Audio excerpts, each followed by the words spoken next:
নমস্কার বন্ধুরা, আমি ডক্টর শ্রী সুব্রত অ্যাস্ট্রোলজিক্যাল কনসালটেন্সির পক্ষ থেকে শুভ মকর সংক্রান্তির আগাম শুভেচ্ছা।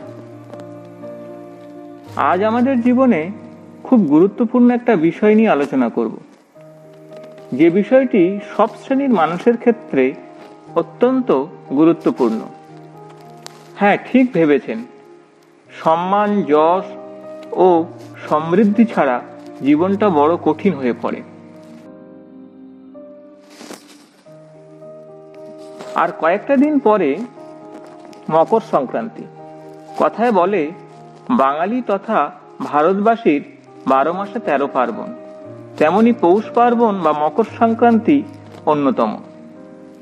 এবছর অর্থাৎ 2019 সাল জানুয়ারির 14 ও 15 দুদিন ধরে অনুষ্ঠিত হবে এই মকর সংক্রান্তি। সংক্রান্তির মুহূর্ত 14 জানুয়ারি রাত্রি 8টা 5, পূর্ণকাল 15 জানুয়ারি সকাল 6টা 22 থেকে 11টা 45 এবং মহাপূর্ণকাল হল 6টা 22 থেকে 8টা 10। মূল আলোচনায় যাওয়ার আগে বলবো বন্ধুরা, সম্পূর্ণ বিজ্ঞান ভিত্তিক ও শাস্ত্রসম্মত জ্যোতিষ আলোচনা দেখতে ও শুনতে চ্যানেলটি সাবস্ক্রাইব করবেন। নিয়মিত আপডেট পাওয়ার জন্য বেল বটনটি প্রেস করবেন। ভিডিওটি ভালো করে দেখে যদি ভালো লাগে তাহলে বন্ধুদের সঙ্গে শেয়ার করবেন, লাইক ও কমেন্টস করতে ভুলবেন না। আমি মূল আলোচনাটা দুটি অংশে ভাগ করেছি। প্রথমে বলবো মকর সংক্রান্তির আধ্যাত্মিক তাৎপর্যটা কি, এবং তারপরে বলবো এই পূর্ণ লগ্নে কোন টোটকাগুলো করলে আপনার জীবন সুখ ও সমৃদ্ধিতে ভরে উঠবে। তাই বলবো বন্ধুরা, সম্পূর্ণ ভিডিওটি শুনবেন। ভারতীয় সংস্কৃতিতে মকর সংক্রান্তি একটি গুরুত্বপূর্ণ বিষয়। এর গুরুত্ব অপরিসীম। এই মুহূর্ত থেকে রবিদেব উত্তর দিকে সঞ্চারিত হয়। প্রতি বছর অর্থাৎ এই বছরের ক্ষেত্রে 2019 সাল মকর সংক্রান্তি 14, অর্থাৎ সংক্রান্তির তারিখটি হলো 14 তারিখ। সংক্রান্তি কথাটা এসেছে সংস্কৃত শব্দ সংক্রমণ থেকে, যার অর্থ গতির সূচনা। অর্থাৎ এই তারিখ থেকেই রবিদেব মকরে সংক্রান্তি হিসাবে সংক্রমিত হয়, অর্থাৎ মকর রাশিতে ঢোকেন ধনু রাশি থেকে। মকর সংক্রান্তির পিছনে একটি সুন্দর পৌরাণিক উপাখ্যান বা রয়েছে হিন্দু শাস্ত্রে। এই শুভ দিনে সূর্যদেব তার পুত্র শনিদেবকে দেখতে আসেন। শনিদেব হল মকর রাশির অধিপতি, আর যিনি সূর্যদেবের সন্তান। আমরা জানি সূর্যদেব ও শনিদেবের মধ্যে সম্পর্ক খুবই তিক্ত, কিন্তু এই মকর সংক্রান্তিতে বিগত দিনের তিক্ততা ভুলে পরস্পর ভালো সম্পর্ক স্থাপন করে। তাই বলা হয়, কোনো পুত্র যদি এই দিন পিতার সঙ্গে দেখা করতে আসে, শত সমস্যা থাকলেও পিতা তাকে মাফ করে দেয় এবং পুত্রের সংসারে সুখ ও সমৃদ্ধিতে ভরে ওঠে। ভাগবত গীতাতে আছে, উত্তরায়ণ থেকে 6 মাস কাল দেবতাদের পবিত্র দিবাকাল। এই সময় মানুষ যদি মৃত্যুমুখে পতিত হয়, তাহলে সেই সকল জাতক এবং জাতিকা কৃষ্ণলোকে অর্থাৎ বৈকুণ্ঠ লোকে স্থান পায়, নতুন করে আর জন্মাতে হয় না পৃথিবীতে। আর যারা দক্ষিণায়নে 6 মাসে মৃত্যু হয়, অর্থাৎ দেবতাদের রাত্রিকালে মৃত্যু হয়, সেই মৃত্যুতে জাতক জাতিকাদের আবার পৃথিবীতে দুঃখ কষ্ট নিয়ে জন্মাতে হয়। তাই বন্ধুরা, মকর সংক্রান্তির এই সন্ধিক্ষণে তার তাৎপর্যটা উপলব্ধি করে তার শুভাশুভ বিচার করবেন। কথিত আছে, পিতামহ ভীষ্মদেব এই ক্ষণে পার্থিব দেহ রেখেছিলেন, অর্থাৎ এই মকর সংক্রান্তির দিনেই। কথিত আছে এই সময়ে দেহ রাখলে জাতক কিংবা জাতিকারা মোক্ষ লাভ করেন।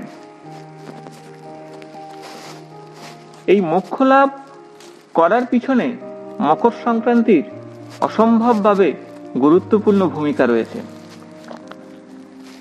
তো বন্ধুরা, যারা অর্থনৈতিকভাবে, সামাজিকভাবে অথবা পেশাগতভাবে অসম্ভব বাধার মধ্যে আছেন, তাদের বলবো এই মকর সংক্রান্তির শুভ লগ্নে সূর্যদেবের উদ্দেশ্যে প্রার্থনা করুন।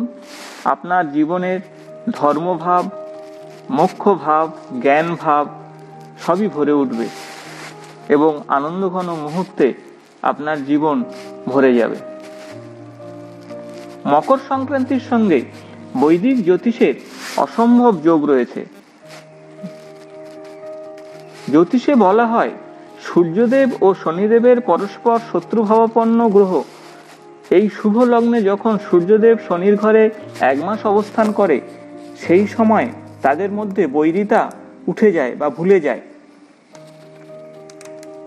ফলে জাতকের ক্ষেত্রে এই সময়ে রবি এবং শনির অশুভ প্রভাব অনেকটাই কমে যায়। কৃষকদের কাছেও এই মুহূর্তটা খুবই গুরুত্বপূর্ণ। সূর্যদেব ও শনিদেবকে আরাধনা করলে আগামী বৎসর ধনধান্যে ভরে ওঠে তাদের বাড়ি। সেই সঙ্গে গবাদি পশু ও কৃষিজ যন্ত্রপাতিরও পূজা করা হয় এই সময়, যাতে আগামী বছর এগুলো তাদের ভালোভাবে কাজ করতে পারে। মকর সংক্রান্তির এই পূর্ণ লগ্নে দেশের বিভিন্ন স্থানে ধর্মীয় ভাবাপন্ন মানুষের সমাগম হয়। তার মধ্যে কুম্ভ মেলা খুবই প্রসিদ্ধ এবং গুরুত্বপূর্ণ। হরিদ্বার, প্রয়াগ, উজ্জয়িনী ও নাসিকে এই 4টি পবিত্র পূর্ণ স্থানে 12 বছর অন্তর এই মেলা অনুষ্ঠিত হয়। তবে পশ্চিমবঙ্গের সাগরদ্বীপে গঙ্গাসাগর মেলা আধ্যাত্মিক দিক থেকে খুবই তাৎপর্যপূর্ণ। উল্লেখযোগ্য বিষয় এই যে, এই দিন পূর্ণ সময়ে সূর্যদেবকে উদ্দেশ্যে নমস্কার করে স্নান করলে তার জীবনে অসম্ভব শুভ ফল দেখা যায়। কথায় আছে, সব তীর্থ বারবার, গঙ্গাসাগর একবার। তো এই গেল গঙ্গাসাগরের আধ্যাত্মিক তাৎপর্য। এখন বন্ধুরা, যারা এই পূর্ণ ভূমিতে গিয়ে স্নান করতে পারছেন না, তারা বাড়িতে এই সুন্দর টোটকাটি করতে পারেন, যা এখন আমি আপনাদের বলবো।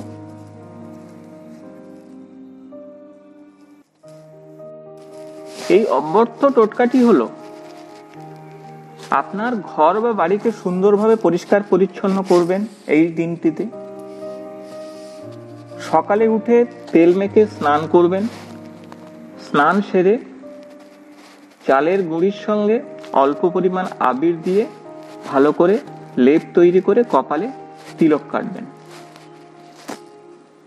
এই দিন প্রার্থনা স্থানে, অর্থাৎ যেখানে আপনি পূজা দেন, সেখানে শনিদেবের একটি ছবি রাখুন। আর একটি থালাতে পঞ্চগব্য, ফুল, সাদা ও কালো তিলের নাড়ু রাখুন। সঙ্গে চালের গুঁড়ি ও গুড় রাখুন। নাড়ু 4টি করে রাখবেন। সঙ্গে দক্ষিণার জন্য কিছু পয়সা রাখুন এবং শনিদেবের কাছে মন প্রাণ ভরে প্রার্থনা করুন। আপনার মনের মনস্কামনা অবশ্যই পূর্ণ হবে। চালের গুঁড়ি ও আবির মিশ্রিত অংশটি অর্ঘ্য হিসাবে ঠাকুরকে দান করুন।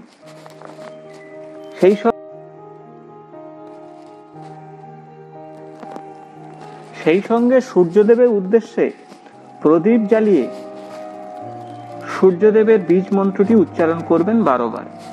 তা হলো, ওম রাম রেম রোম স্বাহা সূর্যায় নমঃ। তো এই মন্ত্রটি 12 বার জপ করবেন। সম্পূর্ণ মঙ্গল আরতি শেষ হলে ব্রাহ্মণ মশাইকে, আপনার বাড়ির সদস্য সবাই এবং যারা উপস্থিত আছেন তারা সবাই দক্ষিণা দিয়ে অনুষ্ঠানটি শেষ করবেন। এই অনুষ্ঠানটি করলে দেখবেন আপনার জীবনে শনি ও রবির কুপ্রভাব সম্পূর্ণভাবে মুক্ত হয়ে যাবে। আপনার পরিবার অসম্ভব সুখে দিন যাপন করবে, আপনার সমৃদ্ধি বৃদ্ধি পাবে। মকর সংক্রান্তি সংক্রমণ হয় পৌষাল নক্ষত্রে, পূর্ণচন্দ্রে। তাই এই সময়ে বাংলা ক্যালেন্ডারে পৌষ মাস নামে খ্যাত। পৌষ মাস হল শনিদেবের মাস। যখন রবিদেব মকর রাশিতে প্রবেশ করে, শনি তখন নিজের ঘরে অবস্থান করে, মঙ্গল উচ্চস্থানে মার্গী অবস্থায় থাকে এবং বৃহস্পতি এই সময় বক্রী থাকে। তাই বাড়ির অন্যান্য মাঙ্গলিক কাজ এই সময় বন্ধ রাখবেন, অর্থাৎ বিয়ে বা অন্যান্য অন্নপ্রাশন এগুলো করবেন না। যদি কোনো জাতক এই মাসে জন্মগ্রহণ করে তাহলে কিন্তু তার শারীরিক সমস্যা দেখা দেয়। এই মকর সংক্রান্তির আরেক নাম তিল সংক্রান্তি নামেও পরিচিত। কোন কোন আখ্যানে কথিত আছে সংক্রান্তি হল দেবতা, তিনি শঙ্করাসুরকে হত্যা করেন এবং হত্যা করে অন্যান্য দেবদেবীকে তুষ্ট করেন। তাই তার নাম অনুসারে এই মকর সংক্রান্তি হয়েছে। তো এখন বলবো বন্ধুদের, এই মকর সংক্রান্তির কিছু ঔষধি গুণ আছে, অর্থাৎ কিছু মেডিসিনাল ভ্যালু রয়েছে। এই সংক্রান্তিতে তিল, গুড় ও চালের গুঁড়ি দিয়ে ঠাকুরকে অর্পণ করা হয়। তাই এই তিল, গুড় এগুলো সবই বাত ও সিজনাল কাফ অর্থাৎ কাশির প্রতিষেধক। এই সময় যদি এগুলো খাওয়া যায় তাহলে মৌসুমী কাশি থেকে এবং বাত থেকে আপনি রেহাই পাবেন। যে সমস্ত গরিব মানুষ এই সময়ে এগুলো খেতে পায় না তাদেরকে অবশ্যই দান করবেন, তাহলে শনিদেব এবং রবিদেবের করুণা প্রাপ্তি ঘটবে। এই দিন প্রাণ ভরে ঈশ্বরকে ডাকলে তিনি সবার ডাকে সাড়া দেন এবং পরম শান্তি ও জ্ঞানের জন্য এই দিনটি খুবই শুভ, যা আপনার জীবনকে একেবারে সম্পূর্ণভাবে পাল্টে দেবে। তাই বলবো বন্ধুরা, এই দিনটি আপনার পরিবর্তনের দিন হিসাবে গণ্য করে মকর সংক্রান্তির দিন সুন্দরভাবে উদযাপন করুন। আজ এই পর্যন্ত।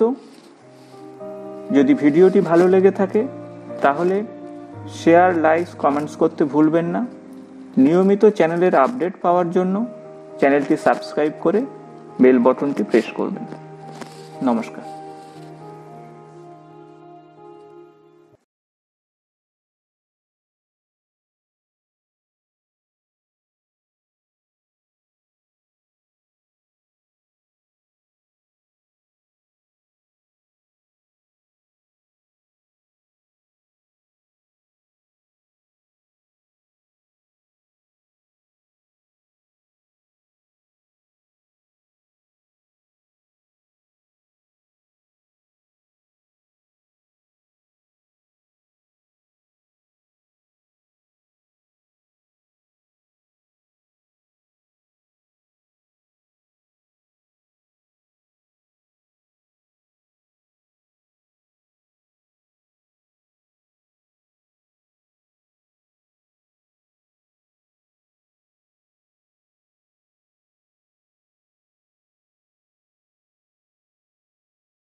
বড়